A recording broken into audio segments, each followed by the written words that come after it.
আচ্ছা, যদি জিজ্ঞেস করি প্রেম আর ভালোবাসার মধ্যে পার্থক্য কি, তো শোনো। একটি গল্পে পড়েছিলাম প্রেম আর ভালোবাসার মধ্যে পার্থক্য অত্যন্তই সূক্ষ্ম। প্রেম শুরু হয় আকর্ষণ থেকে, যেখানে থাকে প্রবল উত্তেজনা, আবেগ আর হারানোর ভয়। আর ভালোবাসা, সেটা আসেই সময়ের সাথে সাথে। সেখানে থাকে শান্তি, বোঝাপড়া, দায়িত্ব আর গ্রহণ করার ক্ষমতা। কিছুটা তোমার সুখেই আমার শান্তি। আর অন্যদিকে প্রেম কাছে পেতে চায়, ভালোবাসা আগলে রাখতে শেখায়। প্রেম হচ্ছে অস্থিরতা, চোখে ঘুম কম, মনে প্রশ্ন বেশি। সে কি ভাবছে আমার কথা? প্রেম হলো একটা আগুন, যা হঠাৎ করেই জ্বলে ওঠে।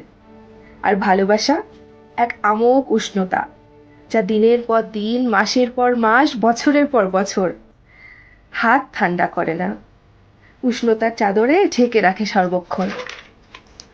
ভালোবাসা মানে ঝড় থেমে যাওয়ার পরেও পাশে থাকা। ভালোবাসা মানে অপর পাশের মানুষটার সমস্ত দুর্বলতাগুলোকে আগলে নিজের মধ্যে গোপন করে রাখা। আর নীরবতার ভাষা বোঝা।